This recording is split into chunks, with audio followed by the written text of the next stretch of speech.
Palavra da Verdade, a exposição bíblica com Hernandes Dias Lopes. Irmãos, sempre que eu vejo um encontro de líderes, pastores, pastoras, meu coração se enche de esperança. O mundo está muito fragmentado. O mundo está dividido. Ideologias, partidos, ambições. Mas a Igreja de Cristo é uma só. Nós somos um só povo. Nós somos um só rebanho. Nós somos uma só família. Não há nada mais lindo no mundo do que a Igreja de Cristo. Você chega num lugar onde você nunca foi outrora, vê pessoas que você nunca tinha conhecido antes, e com 5 minutos você se sente em casa. Só na Igreja de Deus acontece isso. Em tempos de crise, a igreja nunca deu marcha ré.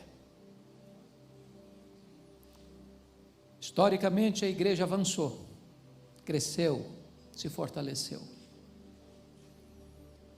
E a visão do líder é fundamental nesse momento. Porque enquanto tantos apostam no fracasso, enquanto tantos acham que vamos ter tempos sombrios, nebulosos, a igreja avança. Porque neste vozerio de pessimismo, a igreja tem uma palavra de segurança. Deus está no trono. As rédeas da história estão em suas mãos. E nós temos uma mensagem que não conhece fracasso. É o Evangelho de Jesus Cristo. É o poder de Deus para a salvação de todo aquele que crê. Então, mais do que nunca, você e eu precisamos estar encorajados. Porque a igreja, e só a igreja tem a resposta para esse mundo.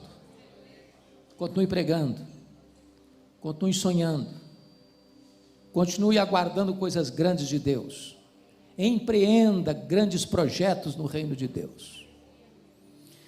Eu quero repartir com vocês um texto, e talvez eu vou ter que dividir esse texto em 2 partes, para não passar por ele com muita rapidez. Está em Atos dos Apóstolos, capítulo 20, e eu peço que você abra. Nós vamos ler todo o texto agora, e vamos até onde o pastor vai me dar um sinal.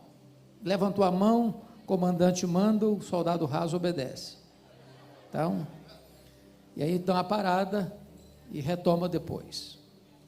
Atos 20, a partir do verso 17.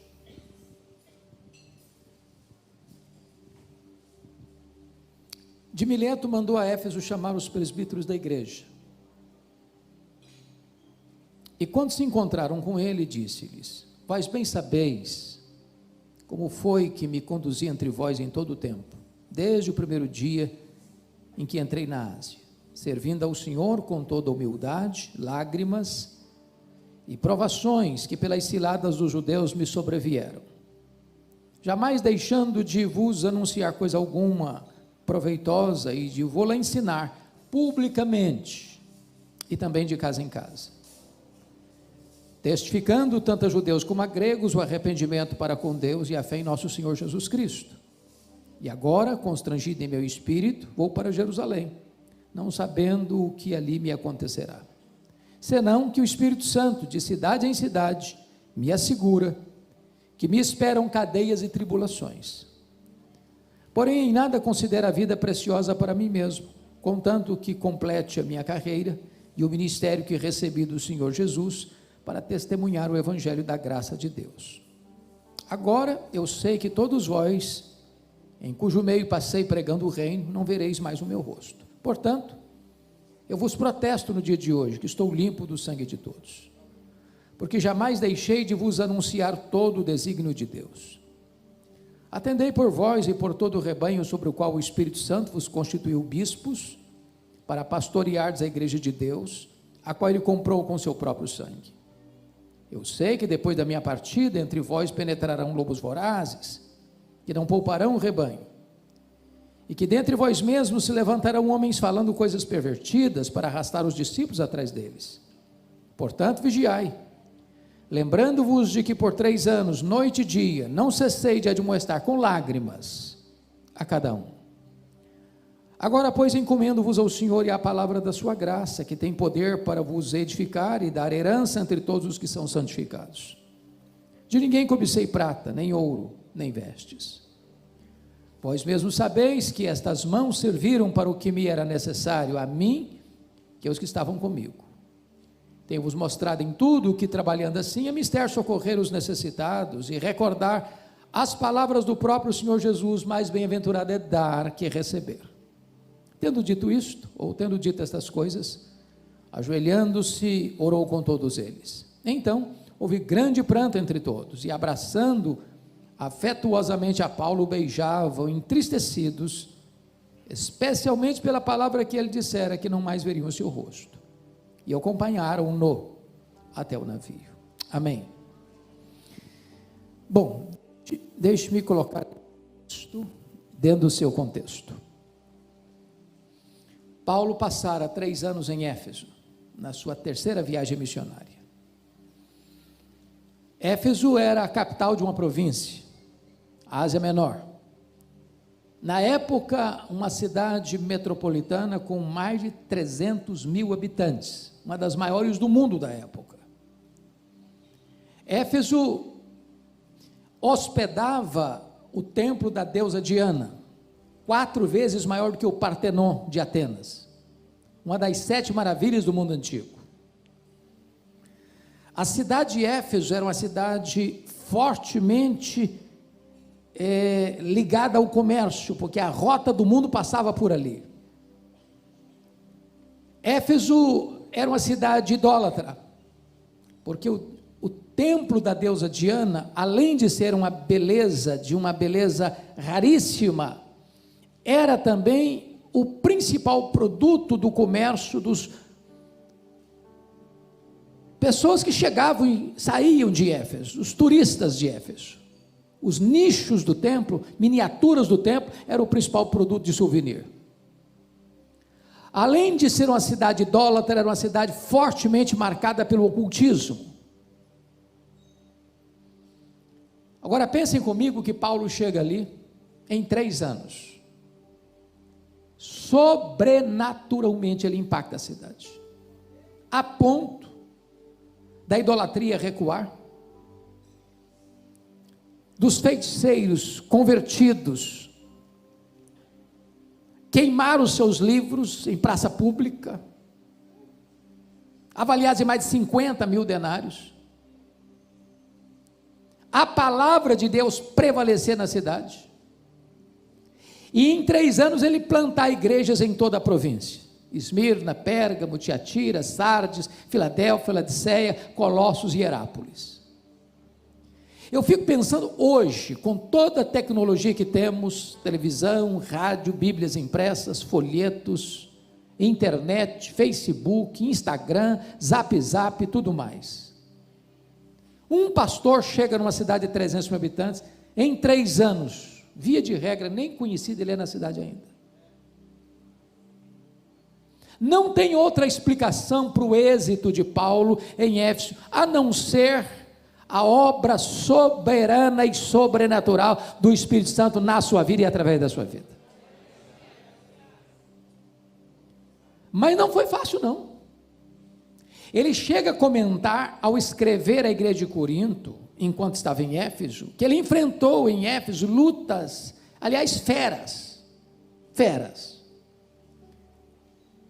Ele enfrentou situação, tribulação, acima da sua força, a ponto de desesperar-se da própria vida. Parece que quanto mais pressão a igreja enfrenta, mais a igreja avança, mais a igreja cresce. Sucesso no ministério não é ausência de tensão, não é ausência de pressão, não é ausência de tempos difíceis. E então agora, depois de 3 anos, Paulo está saindo de Éfeso, indo para Jerusalém para levar as ofertas que ele recolhera entre as igrejas gentílicas para os pobres da Judéia, em virtude da fome que assolou o mundo no período de Cláudio, imperador Cláudio. E então ele para aqui em Mileto, chama os presbíteros para uma espécie de discurso de despedida, onde ele vai abrir o coração e partilhar com eles suas instruções de como eles deveriam se portar na igreja. E esta palavra de Paulo com esses presbíteros, que ele chama também de pastores e de bispos, serve para nós hoje como que um farol a guiar os nossos passos, nos tempos turbulentos em que estamos vivendo. O mundo está em convulsão, estamos vivendo uma onda de cristofobia no mundo inteiro. Países que outrora tinham coragem e orgulho de levantar a bandeira do Evangelho, parece que estão enrolando esta bandeira, se envergonhando dela. E é nessa hora, irmãos, que nós, pastores e líderes, precisamos nos levantar. Que as cortes recuem, que os parlamentos recuem, que os palácios recuem, a igreja não há de recuar, em nome de Jesus.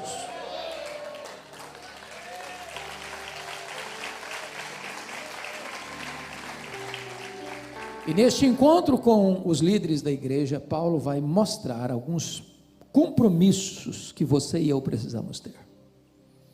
Eu quero partilhar com vocês 7 compromissos que nós devemos assumir hoje. Já assumimos, mas precisamos renová-los.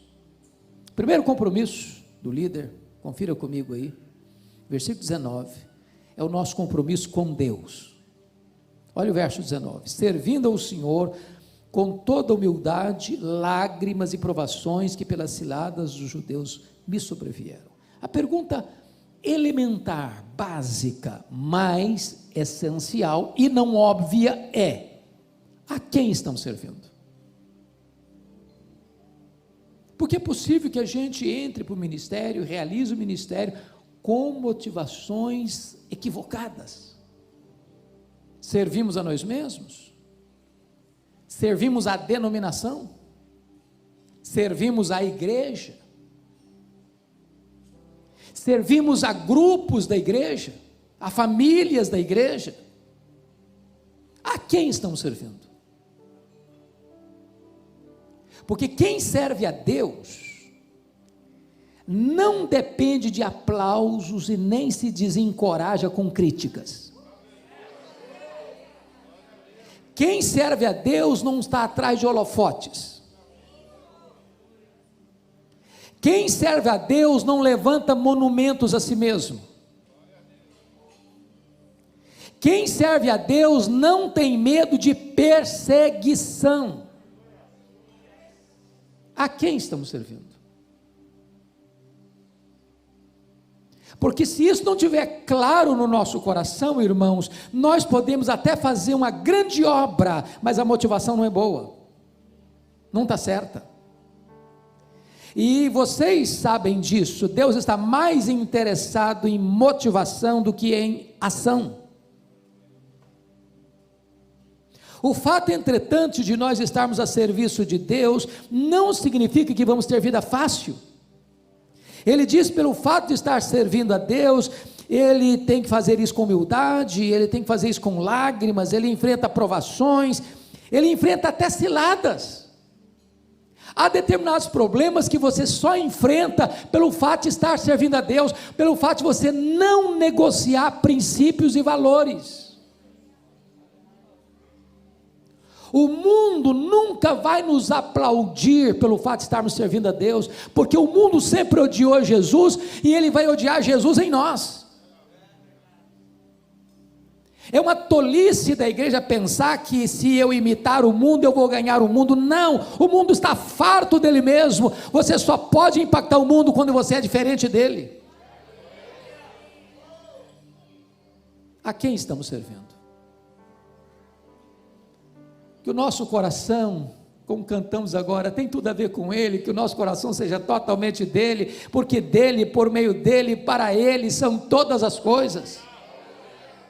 Não é o nosso nome, não é a nossa denominação, não é a placa da nossa igreja, não é o nosso ministério, é a glória dele, nós estamos a serviço dele, nós somos servos dele, nós somos embaixadores dele, nós somos chamados por ele, nós vivemos para ele, para a glória dele, e é isso é a essência do ministério. Segundo compromisso, compromisso com nós mesmos. Olha comigo, por favor, o versículo 18.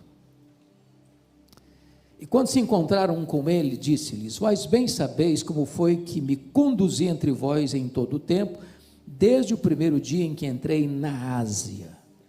Olha o verso 28, a parte A: atendei por vós. Ô irmãos, isso é tão importante. O que Paulo está dizendo para esses irmãos é o seguinte: olha, vocês conhecem, o dia que eu cheguei aqui, lembram-se disso, pois a minha vida, minha postura, meu ministério, meu trabalho, minha conduta, minhas ações, minhas reações, minhas decisões, desde o primeiro dia até o último dia, hoje, que eu estou indo embora, teve consistência, não houve zigue-zague, altos e baixos, não foi um tobogã. Em outras palavras, a vida do líder é a vida da sua liderança. Seu ministério tem exatamente o tamanho da sua vida. Há um ditado na língua portuguesa que diz que a última impressão é a que fica. No ministério não pode existir a última impressão, é a primeira, é a segunda, é a última. Tudo precisa estar na mesma régua.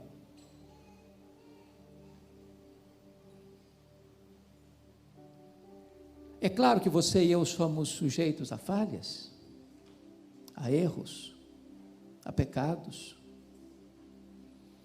É claro que Paulo também não está aqui defendendo o perfeccionismo, no sentido de que o líder não peca, o líder não transgride. Não, nós somos pecadores. Aliás, quanto mais santo você for, mais consciência de pecado você tem. As pessoas que mais choraram pelos seus pecados não foram as pessoas que mais pecaram, foram as pessoas que mais perto de Deus andaram. Paulo chega a dizer: eu sou o maior dos pecadores, eu sou o menor dos santos. Aliás, eu não sou nem digno de ser chamado apóstolo. Mas nós precisamos cuidar da nossa vida, do nosso coração, das nossas motivações. Por isso Paulo diz: atendei por vós. Talvez a ovelha mais difícil do rebanho é aquela que nós vemos diante do espelho.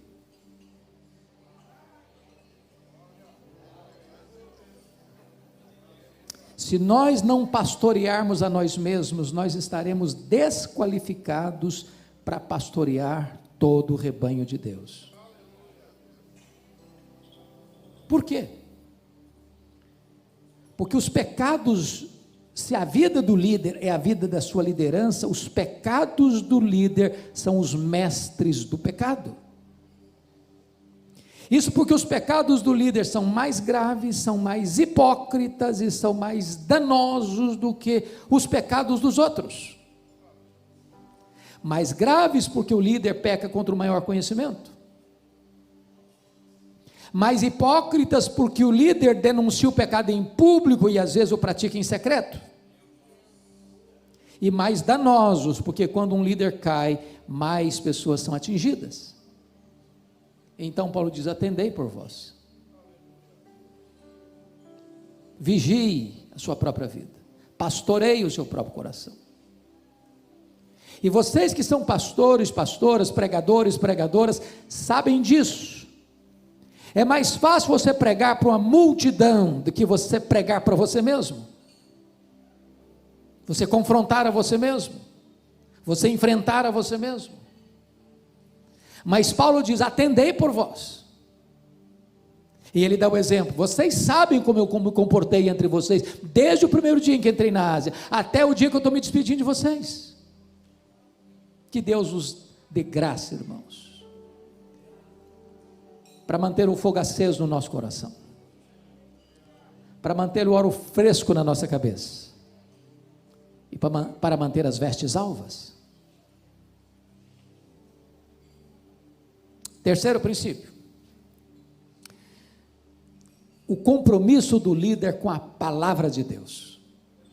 Chama a sua atenção para os versos 20 a 27, e eu não sei qual a versão que você está usando, mas na minha versão, a versão atualizada, no verso 20 há dois verbos, anunciar e ensinar. No verso 21 tem o verbo testificar no gerúndio. No verso 24 tem o verbo testemunhar.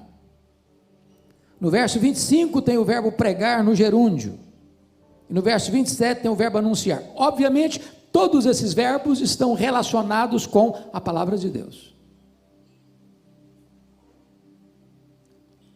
O pastor, o líder, precisa ser o homem da palavra, mestre na palavra, douto na palavra, que maneja bem a palavra da verdade. A palavra manejar é cortar em fatias retas, não fazer curva.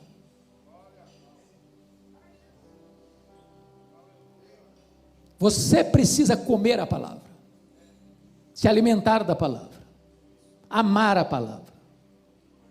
Nas palavras de Paulo, a primeira carta de Timóteo, você precisa se afadigar na palavra. Porque quem se alimenta de leite magro não consegue dar comida boa e consistente para o rebanho. E eu chamo a sua atenção agora para o verso 20. Jamais deixando de vos anunciar coisa alguma proveitosa e de vos-la ensinar, publicamente também de casa em casa. Chama a sua atenção para esse fato, ensinar publicamente também de casa em casa. Ou seja, ensinar para uma grande congregação e ensinar num pequeno grupo. Por que que isso é importante hoje? Para você não correr o risco de ser um pastor seletivo. O que é que eu quero dizer com isso? Cuidado para você não nutrir no coração a falsa ideia de que você é importante. Você não é importante, importante é a palavra. Importante é a palavra. Você passa, eu passo, nós passamos, a palavra de Deus permanece para sempre. Você é apenas um vaso de barro, o que tem valor é o que está dentro do vaso. Mas se você não tomar cuidado, você começa a achar que você é importante. E aí você começa a ficar seletivo. Ô irmãos, nós estamos vivendo um tempo tão difícil, e vocês sabem disso. Você manda um convite para um pastor, ele não te responde, ele manda um questionário para você, manda um questionário, e lá no finalzinho, ele pergunta assim: quanto você intenta investir no meu ministério? Tudo aquilo antes do questionário só tem a ver com esse finalzinho aqui. Quanto você vai dar? Qual o cachê?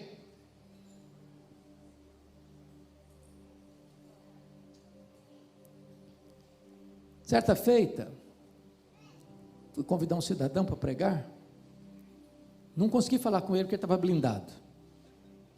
Tem pastor que está blindado.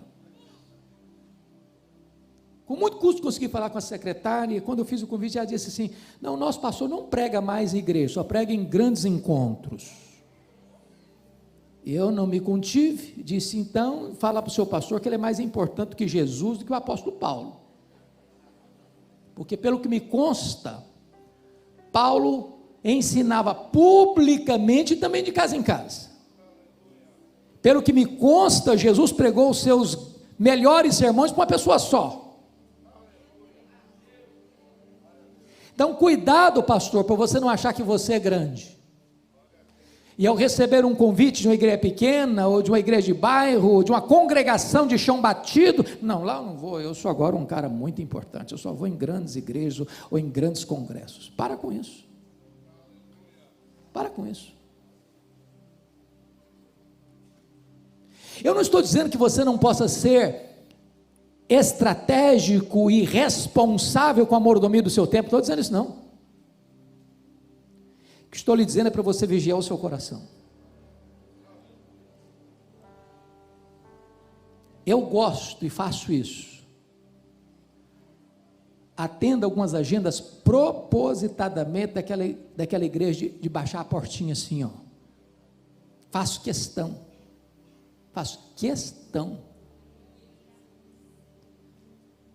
Para que você nunca passe essa ideia de que agora você é seletivo e só prega em grandes encontros.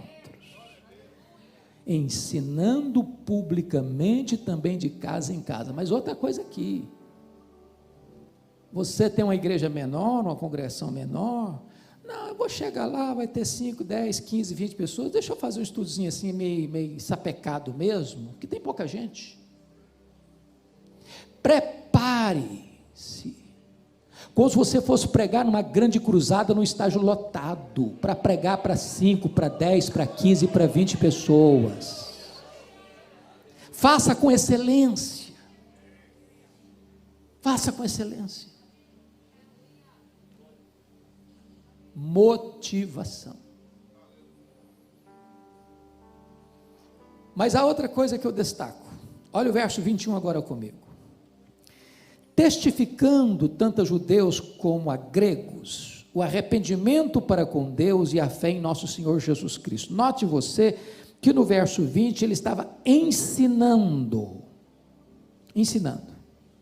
Mas no verso 21 ele está testificando arrependimento para com Deus e fé em nosso Senhor Jesus Cristo.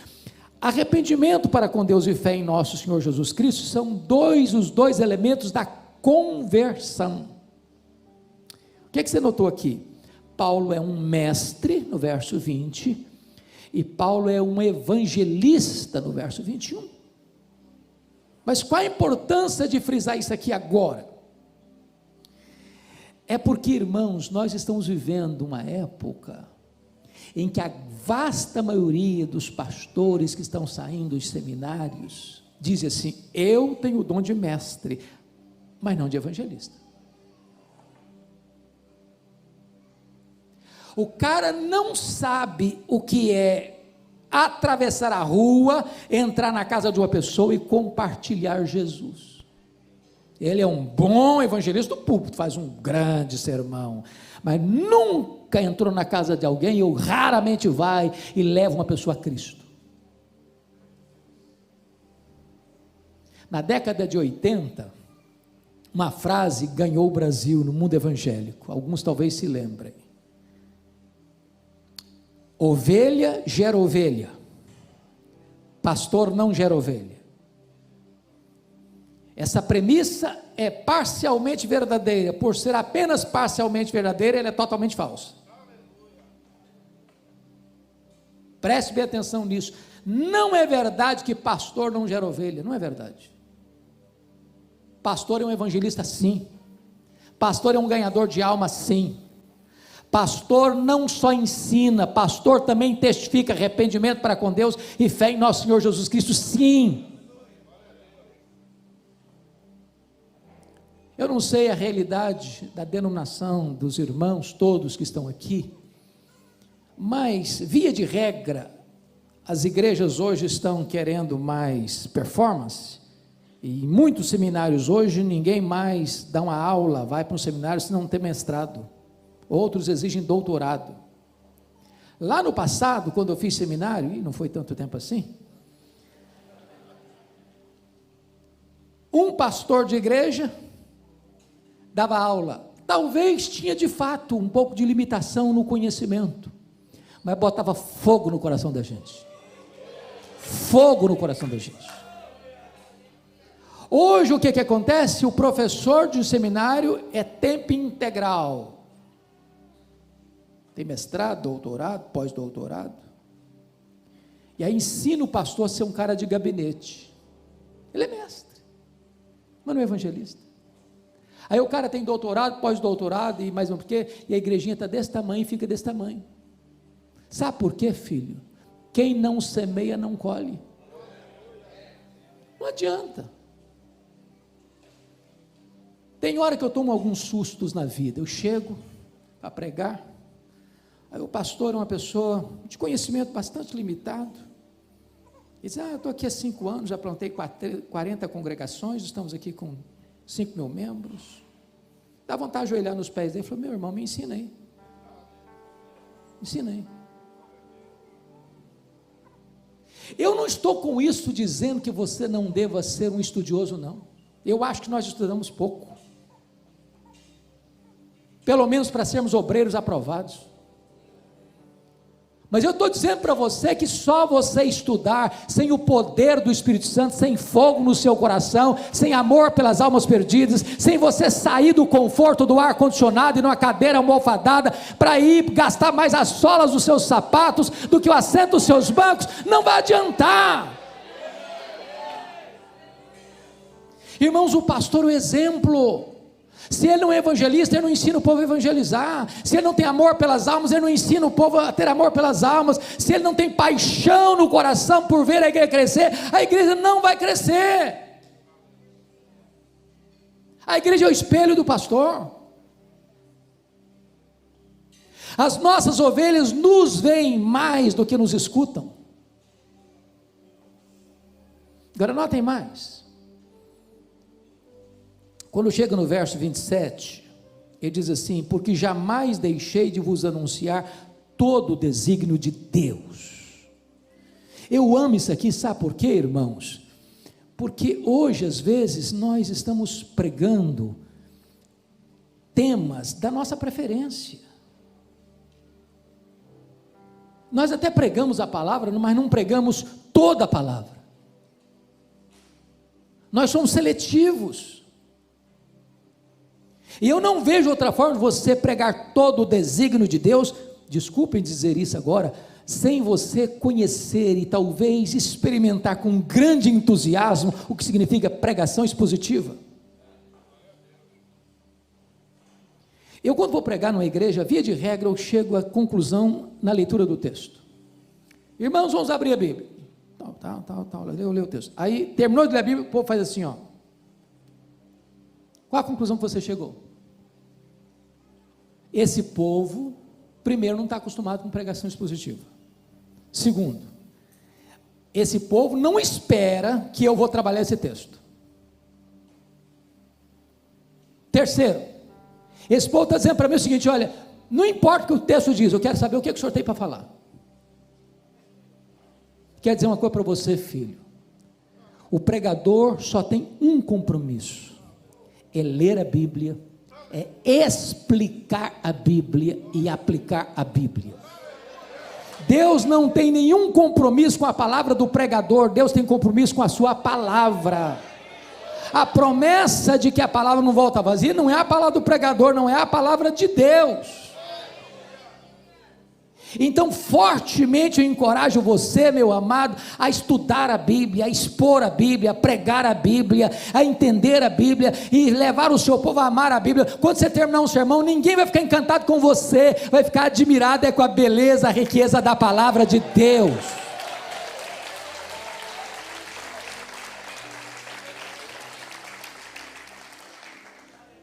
Quarto princípio. Olha comigo, por gentileza, o versículo 24. Porém, nada considero a vida preciosa para mim mesmo, conquanto que eu complete a minha carreira e o ministério que eu recebi do Senhor Jesus, para testemunhar o evangelho da graça de Deus. Há 3 coisas que eu chamo a sua atenção aqui, fundamentais. Primeiro, vocação. Vocação. Ministério que recebi do Senhor Jesus Cristo. Paulo não é um voluntário. Paulo é alguém que foi chamado. Ele não abraçou o ministério por outras motivações. Ele foi convocado. Mas o que é vocação? John Joett, no seu livro Pregador, Sua Vida e Sua Obra, diz que muitos pensam que vocação é o seguinte: fulano tentou vestibular, hoje não tem mais, o Enem também, mistura Enem com vestibular. Vamos pensar na antigüedade. Tentei vestibular para medicina, não passou. Aí o cara tentou vestibular para engenharia, também não passou. Aí ele tentou para advocacia, também não passou. Aí ele tentou para economia, também não passou. Aí dá um start na cabeça dela. Claro, gente, claro, olha aí. Óbvio, Deus está me chamando para o ministério. Toda a porta fechada é porque Deus está me chamando para o ministério. Isso não é vocação, não. Vocação é quando você tem todas as portas abertas e você só enxerga uma porta. É o chamado de Deus para a sua vida. Isso é vocação. Algemas invisíveis. Você pode até tentar recuar, mas isso vai ser um fogo no seu coração. Vocação. Ô irmãos, quantas pessoas estão no ministério sem brilho nos olhos? Meu Deus, que loucura! Um dia eu estava numa reunião de liderança de pastores, de avaliação do trabalho do ano, e peguei o relatório de um pastor, e eu fiquei pasmo. Ele fez 35 visitas no ano. Uma igrejinha de 100 membros. Eu chamei o cidadão e falou: você deve ter errado aqui, eu acho que você botou os dados do mês no ano. Eu falei: não, do ano mesmo. Fui apertando o cara. Falando: onde você estava, meu filho? Eu estava na internet. Ô irmãos, tem pastor que sabe tudo das igrejas dos colegas, tudo, mas não cuida da igreja dele.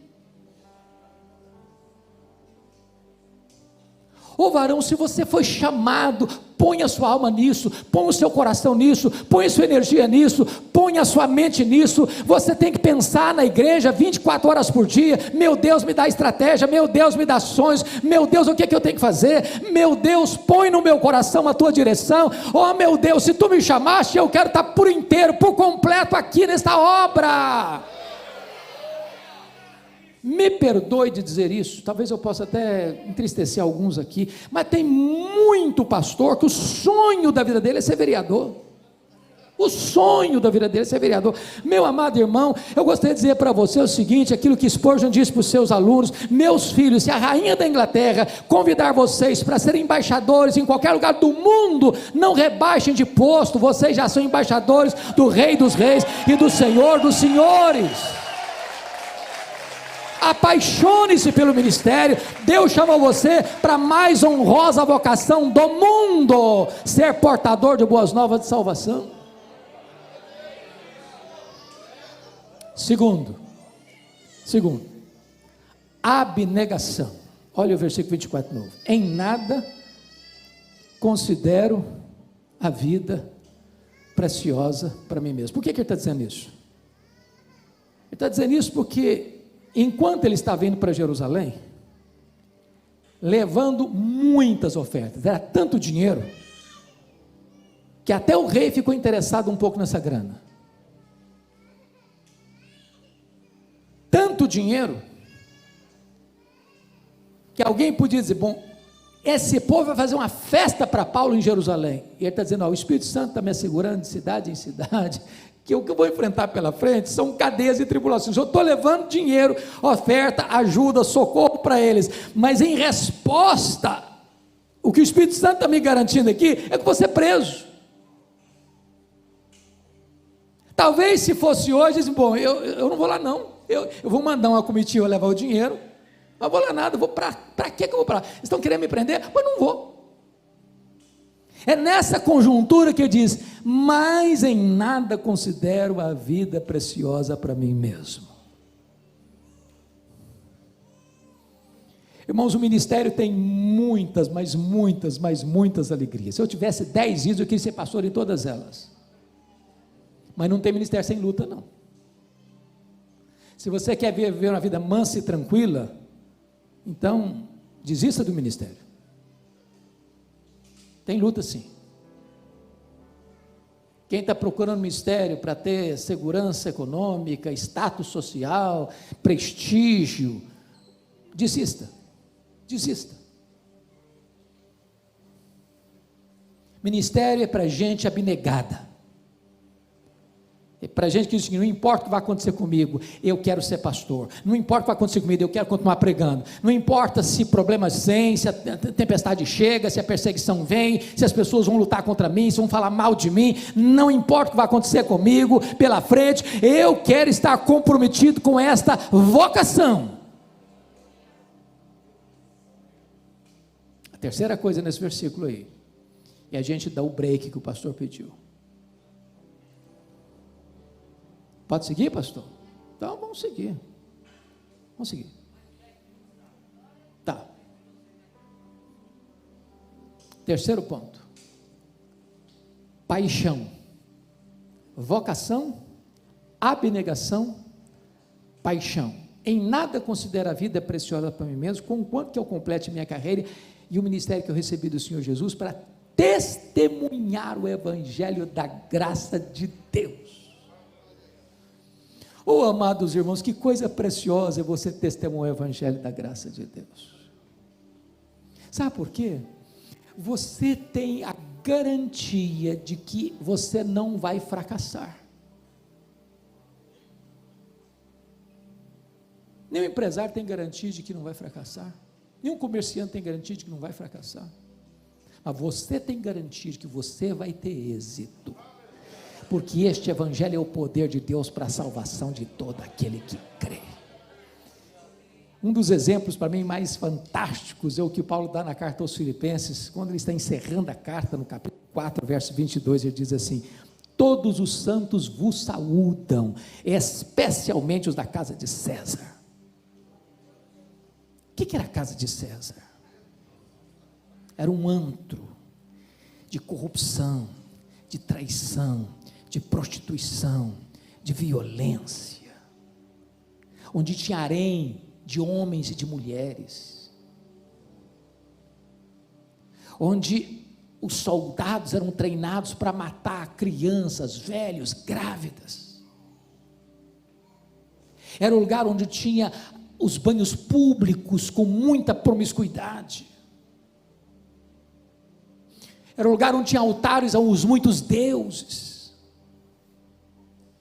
Um lugar que não tinha adjetivos para defini-lo, porque se Roma era a cloaca do mundo, não tinha adjetivo para caracterizar a casa de César. Eu estou falando de César aqui, é o Nero, aquele que mandou matar sua mãe, aquele que mandou crucificar os crentes, aquele que mandou queimar os crentes em praça pública, aquele que era louco a ponto de matar membros da sua família. E aí Paulo podia chegar lá e falar: não, isso aqui é jogar pérola aos porcos.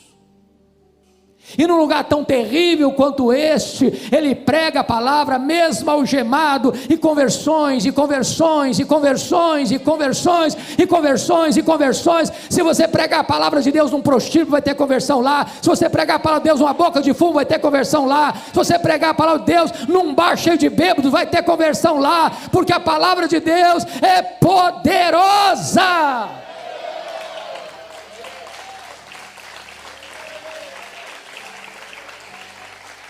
Eu tenho uma paixão, é testemunhar o evangelho da graça de Deus. Ô irmão, deixe que esta palavra queime o seu coração, deixe que o ministério traga brilho aos seus olhos. Para de ficar lamentando, para de ficar reclamando do lugar que você está, da igreja que você está, da cidade que você está. Começa a glorificar a Deus, porque não é o lugar que faz o homem, é o homem que faz o lugar. Não importa se numa grande catedral, não importa se num lugarzinho de chão batido, não importa se numa congregação de bairro, não importa se numa região rural ou numa grande metrópole. O importante é que, se Deus está ali, o deserto da Judeia pode ser o território de um grande reavivamento espiritual.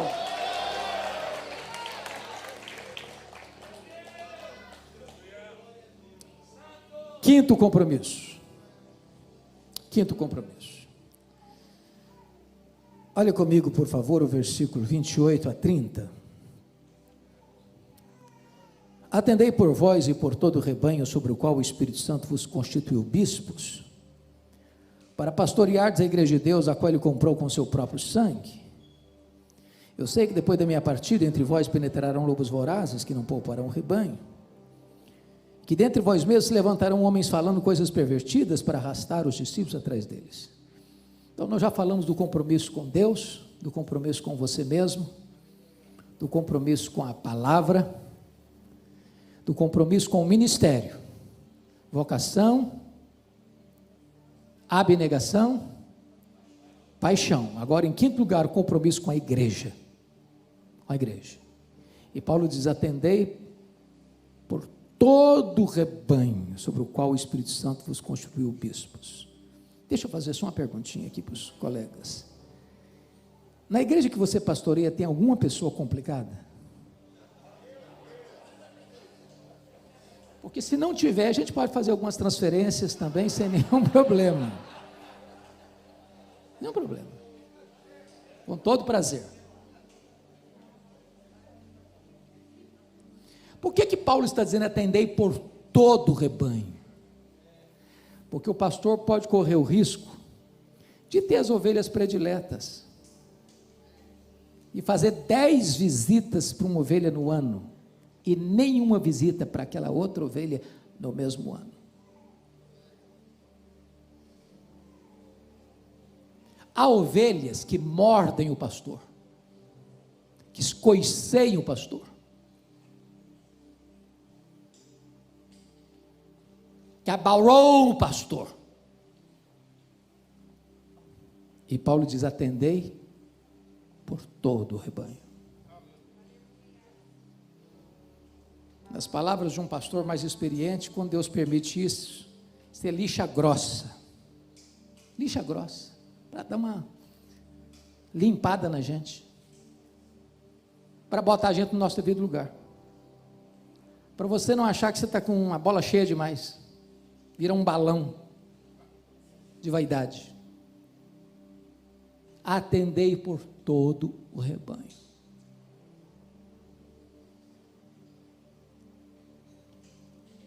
Agora preste atenção, sobre o qual o Espírito Santo vos constituiu bispos. Aqui tem algo sublime para nós. Você conhece igreja onde o pastor é o chefe, é o dono, quem manda é ele, e não fica na frente não, que ele te arrebenta? Tem política de bastidor para ficar ou para sair? O que Paulo está dizendo é o seguinte: ou você entende que é o Espírito Santo quem te colocou ali, ou então você está fora do lugar. Não precisa de política de bastidor, nem precisa e nem deve. Quem comanda a igreja é Jesus. Quem dirige a igreja é o Espírito Santo. A igreja só tem um cabeça, só tem um dono.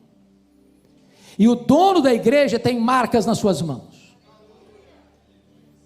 Eu nunca esqueço uma cena, há alguns anos, com o pastor Aguiar Valvassouras, pastor da igreja Nazaré de Campinas. Eu estava no carro com ele, ele dirigindo, eu aqui do lado, no carona, e um pastor jovem atrás. O pastor jovem começou a contar do seu trabalho, da sua igreja, do seu ministério, e durante alguns minutos ele falou: a minha igreja, minha igreja, minha igreja, minha igreja, minha igreja, minha igreja, estava sendo repetido com exaustão. Lá pelas tantas, o pastor Valvassouras fez um gesto que me marcou. Tirou a mão direita do volante, botou a mão para trás assim, e disse: bota a sua mão aqui, filho. Aí o pastor botou a mão na mão do pastor, o pastor deu uma alisada na mão e disse assim: eu não estou vendo marcas de cravos nas suas mãos. Não só fala mais nada não, eu queria morrer.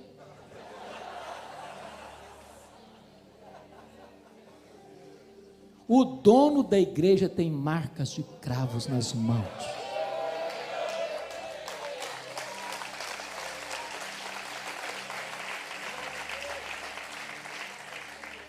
Ô irmãos, como isso é bonito, porque se você sabe que é o Espírito Santo quem botou você ali, você enfrenta a luta, você enfrenta a oposição, você enfrenta a perseguição, você enfrenta a traição, você vai para frente, você é um leão. Agora, não queira botar o homem na frente, não queira fazer política de bastidor, não, porque vai dar tudo errado. Tudo errado.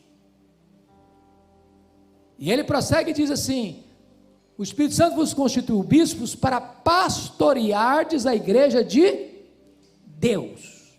De quem que é a igreja? De Deus. A igreja não é sua, nem minha, nem nossa. Nós podemos e usamos apropriadamente minha igreja, como Paulo diz, o meu evangelho. Mas é óbvio, quando você diz a minha igreja, você não está dizendo que a igreja é sua, propriedade sua, porque hoje, irmãos, é um negócio esquisito. Tem gente vendendo a igreja, porteira fechada. O cara vende o templo, vende os membros, porteira fechada. Como se a igreja fosse uma empresa particular. Igreja de Deus. Quanto custou essa igreja para ele? Que ele comprou com o seu próprio sangue, porque o sangue do seu filho é o seu próprio sangue. Quando você compreende isso, amado, você começa a entender então qual o seu valor. Você está cuidando do alheio, você está cuidando daquilo que não é seu, você está cuidando daquilo que é de Deus. Você é um mordomo, você é um servo, você não é o chefe. O chefe é outro. O chefe está sentado no trono. E o chefe tem marcas de cravos nas suas mãos.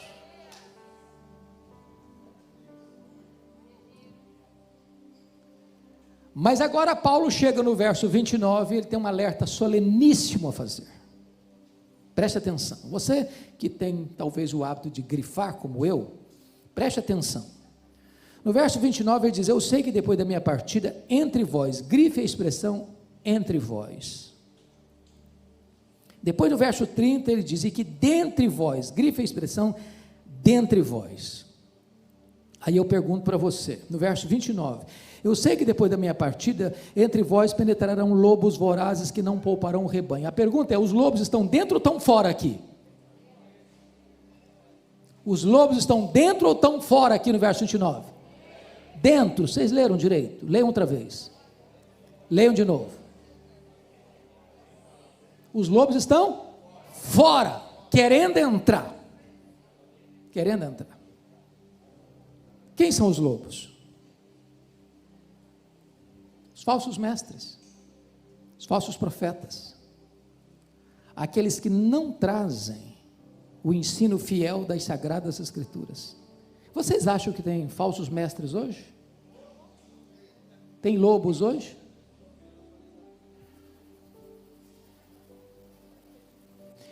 O que Paulo está alertando a você e a mim hoje aqui? Meu amado, você que é pastor, por favor, escute o que eu vou lhes dizer. Por favor, nunca convide alguém para estar no púlpito da igreja que Deus lhe confiou, se você não sabe quem é essa pessoa.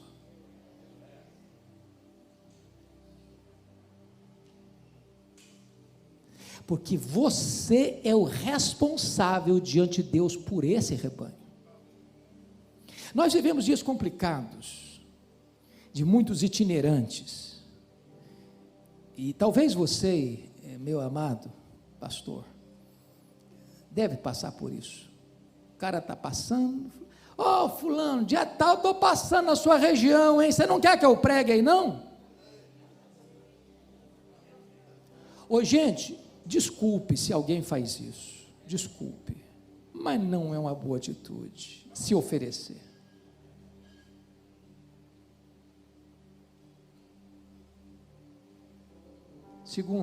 Segundo, não pense que todo mundo que diz que é de Deus, de fato é de Deus. Deixa eu lhes dar um pequeno exemplo.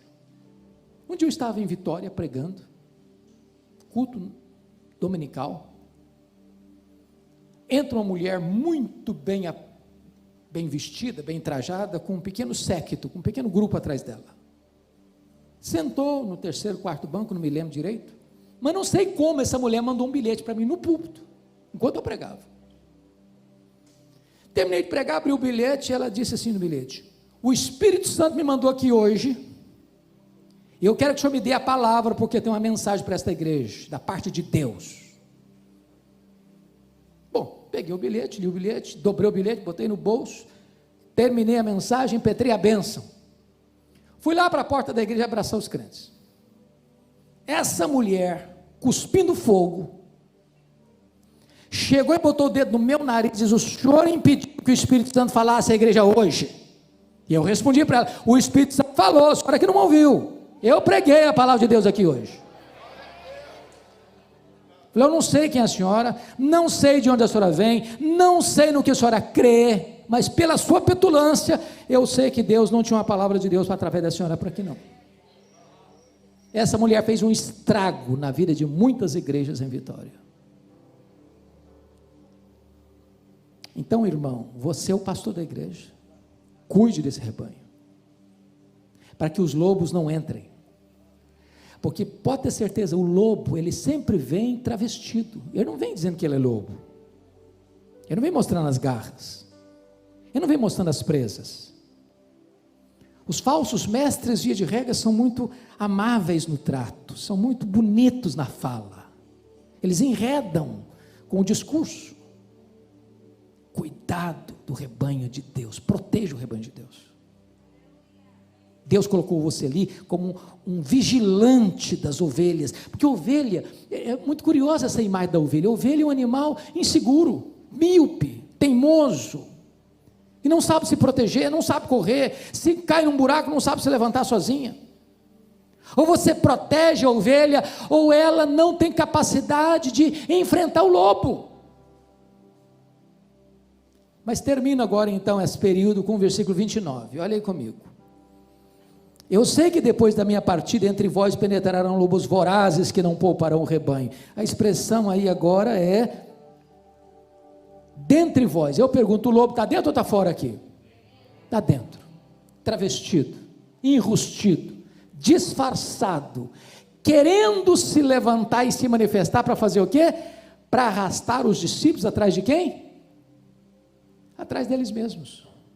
Eles não formam discípulos para Jesus, eles formam discípulos para eles. Porque há dois tipos de grupo que gostam de ovelhas: é pastor para cuidar e lobo para devorar. Quantos de nós conhecemos história de pessoas se levantar de dentro da igreja para fazer um levante, um motim, e arranca pessoas, levam atrás deles mesmos? Cabe ao pastor, cabe à liderança da igreja cuidar disso, para que essas pessoas que estão ali, disfarçadas de ovelhas, mas não são ovelhas, não levem esse rebanho para o sacrifício. Deus nos constituiu não apenas como pastores, mas também como vigilantes das ovelhas que Ele nos confiou. As ovelhas não são nossas, as ovelhas são de Cristo, o bom pastor. Que Deus nos ajude.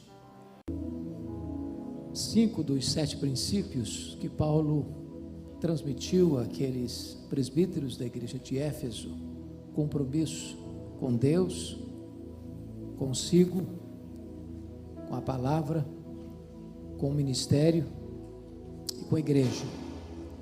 Agora eu gostaria então de repartir com vocês os últimos 2 princípios que ele vai ensinar, e que certamente são oportunos e necessários para a nossa vida hoje.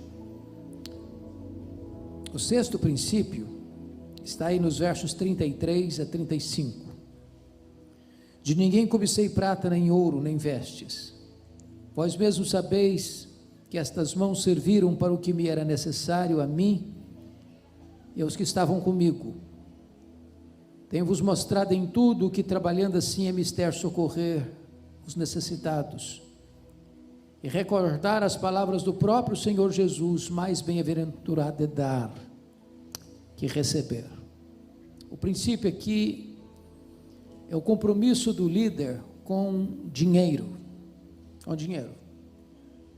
Esse é um ponto muito sensível, de muita atenção. E eu quero dizer por quê. Porque penso que há 2 extremos, polarização sobre esse assunto. O primeiro extremo, irmãos, é quando o pastor é motivado por dinheiro.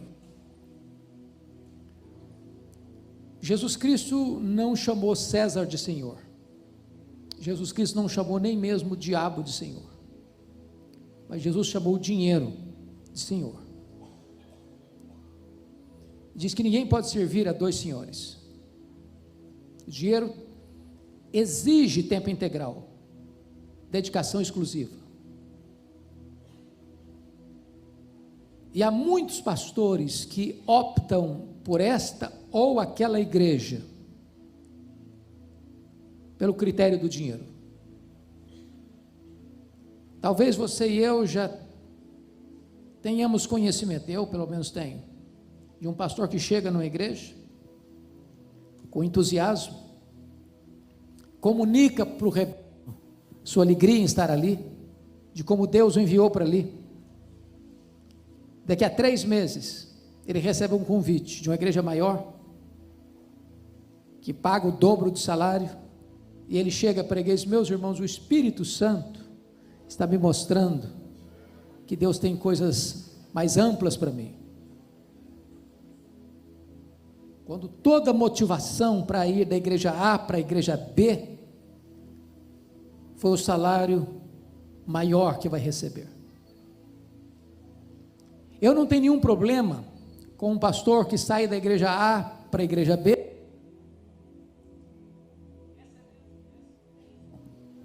recebendo um salário maior na igreja B do que na igreja H. Nenhum problema. A grande questão é qual é a motivação em ir da igreja A para a igreja B. Se a motivação é dinheiro, ele está dizendo o seguinte: o meu ministério está numa vitrine, quem paga mais leva. Isso é muito sutil. Deixa eu lhes dar 2 exemplos para clarear o princípio. Certa feita eu fui convidado para pregar numa das boas igrejas da nossa denominação, e eu não sabia que eles estavam em transição pastoral. Quando terminou o culto, a liderança da igreja me convidou para uma sala e disseram o seguinte para mim: nós estamos em transição pastoral, nós não sabemos o quanto o senhor ganha, a nossa igreja é uma igreja muito bem situada financeiramente, e nós pagamos o dobro do que o senhor ganha lá, não importa quanto é o seu salário lá, nós pagamos o dobro, precisamos que o senhor venha. E eu disse para aqueles irmãos: primeiramente, me sinto honrado com o convite, lisonjeado com a oferta. Entretanto, eu preciso dizer 2 coisas para vocês. Primeiro, eu tenho compromisso com a igreja que eu sou pastor. Segundo, se eu vier para cá porque vocês estão me pagando o dobro, eu estou dizendo para vocês que eu tenho preço, que o meu ministério está numa vitrine, quem paga mais leva. Então eu agradeço o convite, mas eu não venho. Porque se fosse, a motivação não era a igreja, era o dinheiro.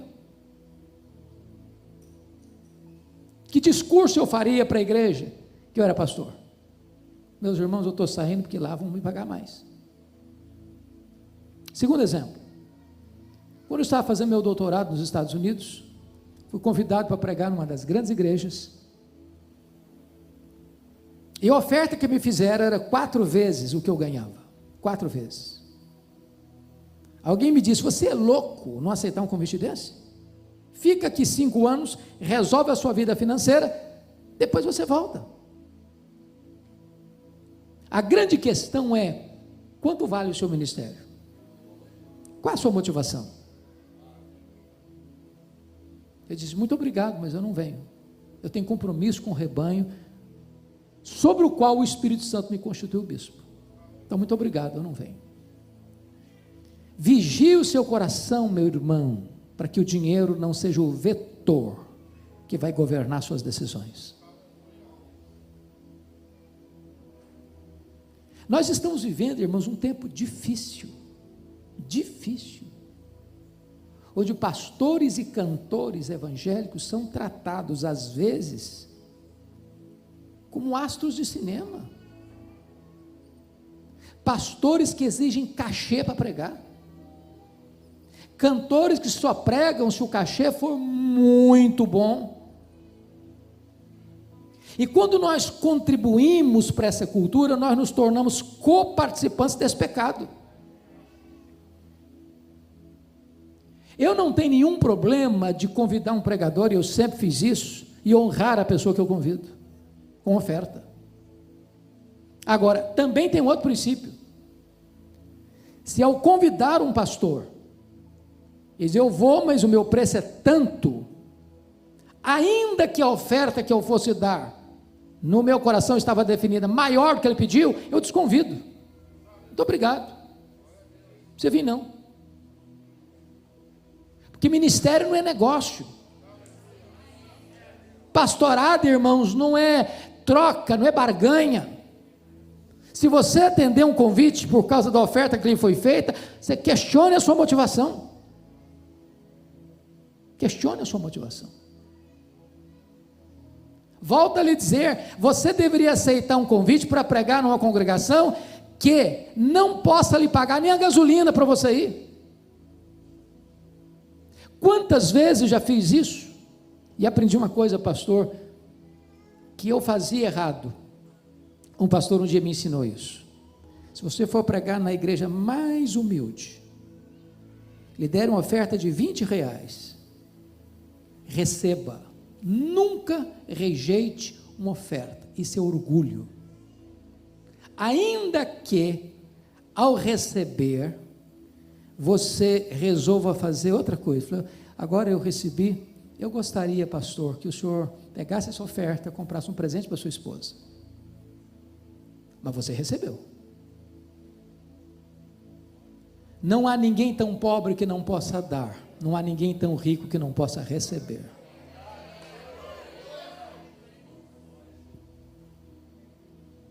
Agora, nós não podemos contribuir com essa tendência, irmãos, de receber cachê, pregar por cachê, cantar por cachê. Não podemos fazer do ministério um negócio. O lucro não pode ser o vetor do nosso ministério.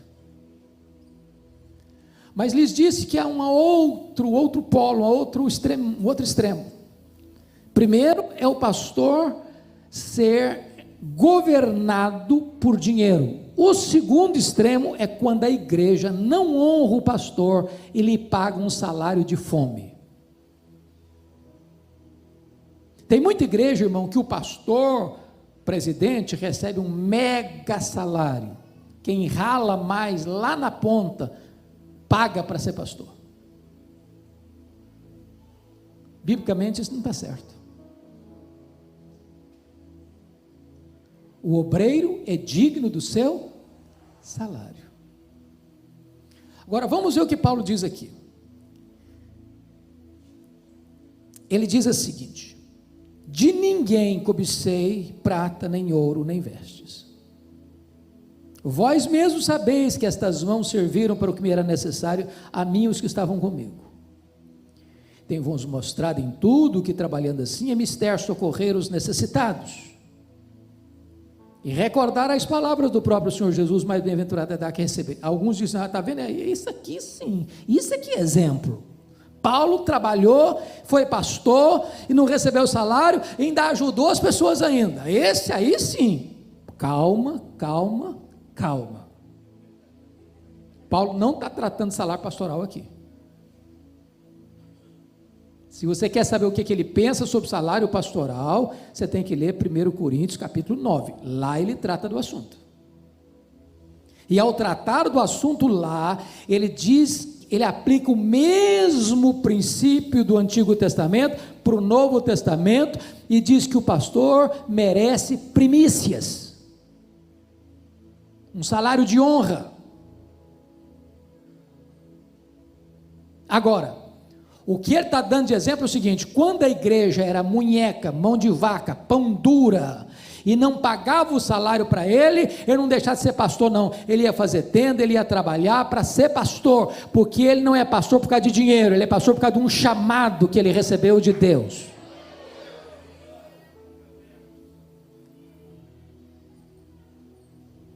Então, se eu estou falando para um líder de igreja aqui hoje, que define o salário pastoral da igreja, Meu irmão, não permita que o seu pastor tenha um salário de fome. Que o seu pastor não durma de noite sabendo como é que ele vai pagar as contas.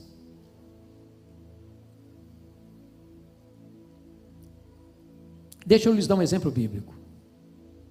O apóstolo Paulo, quando estava em Corinto, vocês sabem que a igreja de Corinto é uma igreja rica, financeiramente muito bem situada, mas pão dura. A igreja de Corinto não pagou o salário de Paulo enquanto ele foi pastor lá 1 ano e meio. Enquanto Paulo estava lá, ele não falou nada. Depois que ele saiu, foi para Éfeso. De Éfeso ele escreve as 2 cartas aos Coríntios. E aí ele puxa a orelha da igreja. Vamos ver isso?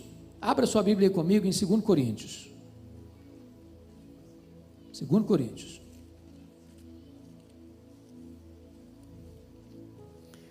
Lá no capítulo 11, versículo 8. Se eu fosse membro da igreja de Corinto, eu ficaria com vergonha de receber essa carta. Olha aí comigo. Obrigado. 2 Coríntios 11, 8. Olha aí comigo. Paulo diz assim: despojei outras igrejas, recebendo salário para vos poder servir. Que é isso, Paulo? Você era nosso pastor, e outras igrejas pagaram o seu salário para você ser o nosso pastor? Vocês não pagaram. Outras igrejas, entendendo meu ministério, me sustentaram, enquanto eu era pastor de vocês. Verso 9. E estando entre vós, ao passar privações. Paulo, você passou privação aqui, sendo nosso pastor? Passei. Vocês não pagaram meu salário. Olha, gente, eu passava em frente ao McDonald's todo de vontade, comer um lanche, não tinha dinheiro. Minha túnica rasgada, precisava comprar uma túnica nova, mandei costurar, remendar, porque não tinha dinheiro. Vocês não pagaram meu salário? Não me fiz pesado a ninguém, pois os irmãos, quando vieram da Macedônia, Macedônia era gente pobre ou rica? Pobre. Supriram o que me faltava, e em tudo me guardei e me guardarei de você pesado. Em outras palavras, os irmãos pobres da Macedônia, ao ver eu ser pastor de vocês, passando privações aqui, me supriram. Era para ficar com a cara no chão de vergonha, não? Mas ele dá o tiro da misericórdia nessa igreja, no capítulo 12, verso 13. Olha o que ele diz aí. Porque em que tendes vós sido inferiores às demais igrejas? Aí ele chama a igreja de Corinto da igreja inferior. A última nota mais baixa na avaliação de todas as outras igrejas. Porque em que tendes vós sido inferiores às demais igrejas, senão neste fato de não vos ter sido pesado? Perdoai-me esta injustiça. Trocando em miúdos, sabe o que ele está dizendo?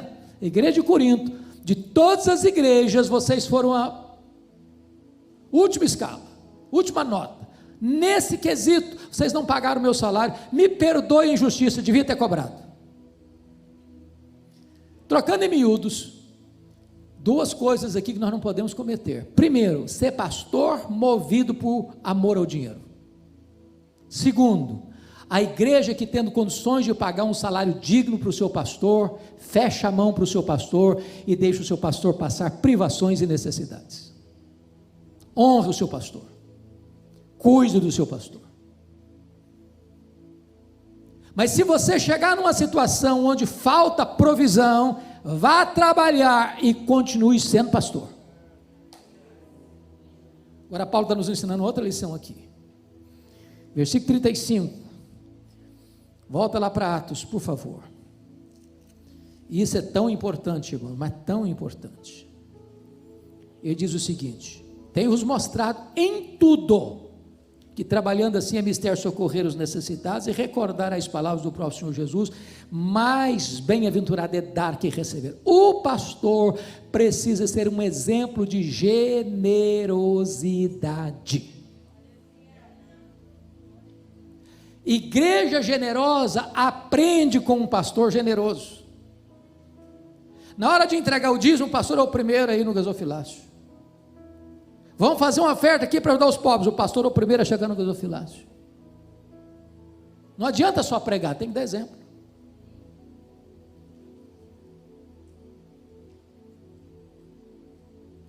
Oh, amados irmãos, como isso é fundamental, porque as nossas ovelhas aprendem muito mais olhando para nós do que escutando a nós.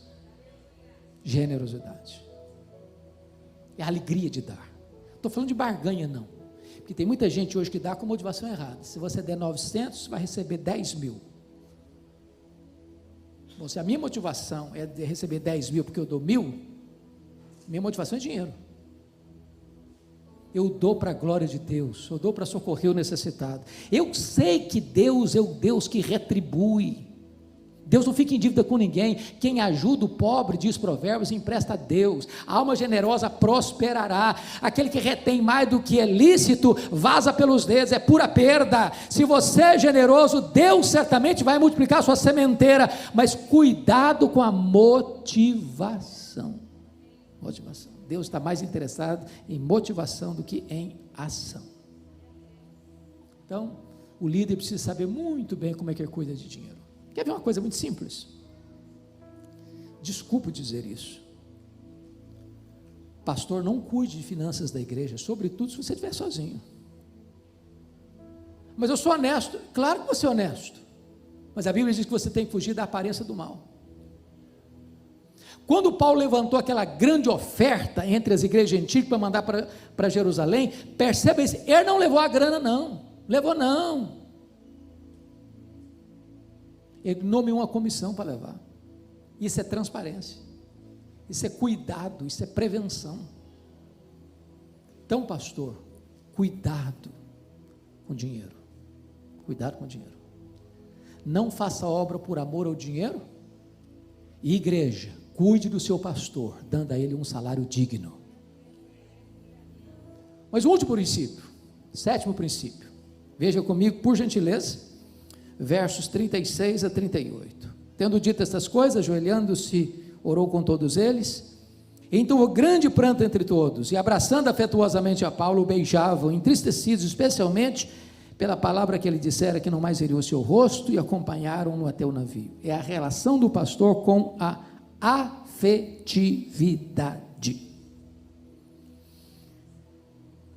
Bom, Paulo estava em Éfeso há 3 anos. É claro que ele não chegou hoje e já nomeou presbíteros. Claro, ele plantou a igreja, relacionou-se com aqueles irmãos, discipulou aqueles irmãos. Depois eles foram eleitos presbíteros. Então tinha menos de 3 anos que Paulo se relacionava com eles. Tempo suficiente para eles criarem um relacionamento tão bonito, tão profundo, tão leal, que quando Paulo está se despedindo deles, num lugar público, eles se abraçam, eles se beijam, eles choram, demonstram afeto. Irmãos amados, eu tenho percorrido o Brasil, tenho pregado em igrejas ultra-ortodoxas, que se uma mosca voar, você escuta o barulho, e igrejas ultra-pentecostais, onde você tem que pedir calma.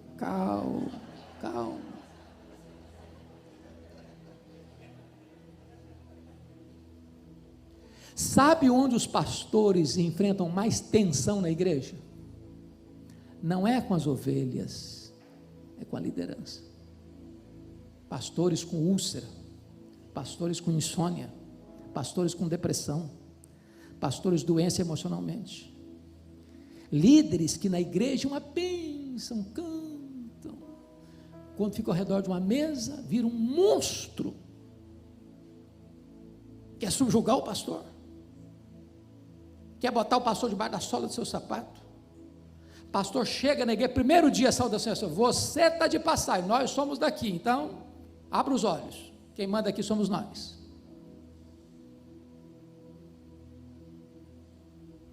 Seus líderes precisam ser os seus amigos mais achegados. Eu estava pregando um congresso de pastor certa feita em Águas de Lindóia, e eu fiz uma pergunta, e a pergunta que eu fiz aos pastores foi essa: qual foi a última vez que você beijou os seus presbíteros, seja presbítero, diácono, ou líder da sua igreja? Houve um silêncio sepulcral na sala, ninguém levantou a mão.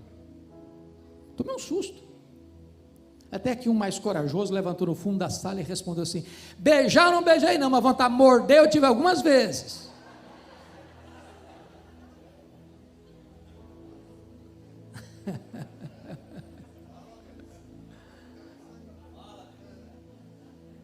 Oi, gente, nós temos que ser mais amáveis, nós temos que ter um pouco mais de mel. Mais de mel. Eu tomei um susto, pastor Fred, no dia que eu fui ordenado. Fui ordenado no dia 17 de janeiro de 1981, aliás, de 82, em Bragança Paulista. Terminei de ser ordenado ao Sagrado Ministério, todo animado, chega um presbítero, muito querido, para me dar um conselho. Ele disse assim: olha, você é jovem, você é solteiro ainda, então quando você estiver cumprimentando as pessoas, e chegar uma mulher, estica bem o braço, estabeleça o limite. Eu tomei um susto, eu disse: meu irmão, primeiro conselho que estou recebendo, sinto muito, mas não posso obedecer, por duas razões. Primeiro, porque eu acho que a Bíblia não me ensina isso. Segundo, porque eu não sou assim, eu abraço até poste no meio da rua. Não dá para mim esse trem, não. Agora, o que eu vou prometer ao senhor é o seguinte: eu quero abraçar a criança, a adolescente, a jovem mais bonita da igreja, a senhora e a vovozinha de 90 anos do mesmo jeito. Do mesmo jeito. Se a pessoa vier tirar uma casquinha, você não chega para lá também com educação. Não precisa ser indelicado, não. Com educação. Se você quiser tirar a casquinha, então bote a boca no pó e se arrependa. Agora, seja amável com as pessoas. Seja doce. Pastor tem que ter cheiro de ovelha. Pastor é aquele que a criança corre e abraça as suas pernas e pula no seu colo. Trate os seus líderes com honra.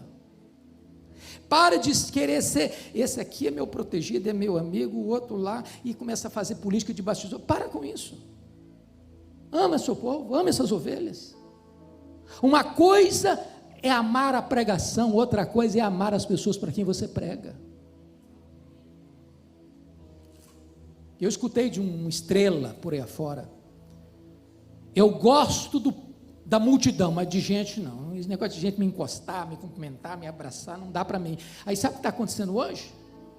O cara chega para pregar, na hora que vai pregar, e acabou de pregar, racha fora. Não gosta do culto, não gosta do louvor, não gosta da congregação, não gosta do povo. Ele gosta do glamour, ele gosta do holofote. Pastor tem que ser amável. Pastor tem que chorar com o que chora. Pastor tem que se alegrar com o que se alegra. Pastor tem que ir na casa do pobre e do rico do mesmo jeito. Deixa eu lhes dar dois exemplos para encerrar. Um dia eu estou abraçando o povo na porta da igreja, depois do culto.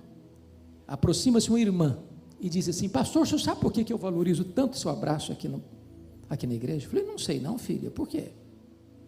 Ela me respondeu: porque é o único abraço que eu recebo na semana.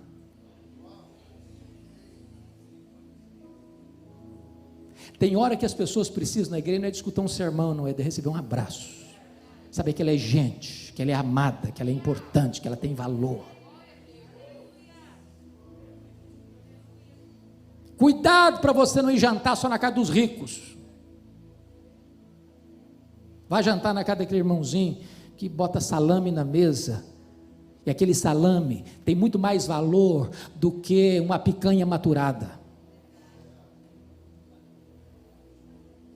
Um dia uma irmã me telefonou, disse: pastor, eu estou ligando para o senhor porque está muito longe, está muito difícil eu ir para a igreja, porque eu moro sozinha, é complicado, então eu estou dizendo para o senhor que eu quero ficar aqui na igreja perto da minha casa. Eu respondi assim para ela, falei: ô filha, só tem um problema, você é tão querida, tão amada, tão importante aqui, que nós não podemos abrir mão da sua vida. A mulher começou a chorar, do outro lado da linha, e disse assim para o pastor: não quero ir para outra igreja coisa nenhuma, eu só precisava escutar isso do senhor hoje. Se eu dissesse: não, minha filha, é isso mesmo, você mora sozinha, fica aí mesmo, que fica melhor para você. Ela falou: está vendo aí, eu não valho nada mesmo, não tem importância nenhuma mesmo, o pastor me descartou mesmo, e ficava lá e não ficava triste ainda. As ovelhas precisam saber que você as ama, que você tem compromisso com elas, que você está do lado delas, que você está disposto a dar a vida por elas. Pastor precisa ter coração franqueado para Deus e para as ovelhas de Deus. Que Deus nos ajude. Amém. Muito obrigado, irmãos. Palavra da Verdade, a exposição bíblica com Hernandes Dias Lopes.